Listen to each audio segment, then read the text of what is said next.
Mga puso, pagpatigay naman sa cloud seeding sa Negros Occidental, ginahulat na sa pila ka mga mauumagod may magtupa na nga ulan para sa ila nagakalaya na nga mga panano. Nakatutok Aileen Pedreso.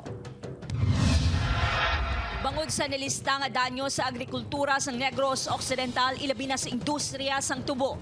Ginpahayag sa United Sugar Producers Federation o UNIFED nga nag-alokar na ang Department of Agriculture sang hindi magdubo sa 70 million pesos nga pondo para sa cloud seeding operations sa probinsya. Sunod sa presidente ng UNIFED, ang pagbutang sang pondo ang ginkumpirman mismo ni Sugar Regulatory Administration Acting Administrator Pablo Luis Ascona.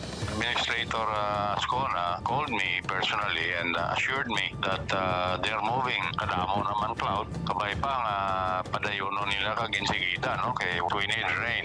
Ginalauman nga makabulig sa paghagan-hagan sa epekto sa pagmalakag paglitik sang duta ang patigayunon nga cloud seeding o kunang pagbutang sa chemical sa panganod agud mabuligan nga magtugas sang ulan. Ginkalipay naman sa pila ka mangunguma sa Talisay City ang iningatika.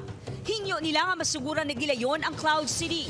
Ati, kuhan gede, piktuan gede. Nang lang just bungi, alaya lang mga kuhan, tubo kag mga lamon.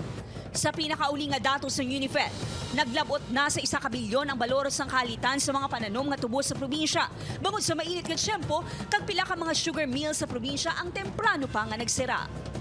Upod kay Ruel Bangoy, Aileen Pedreso, One Western Visayas.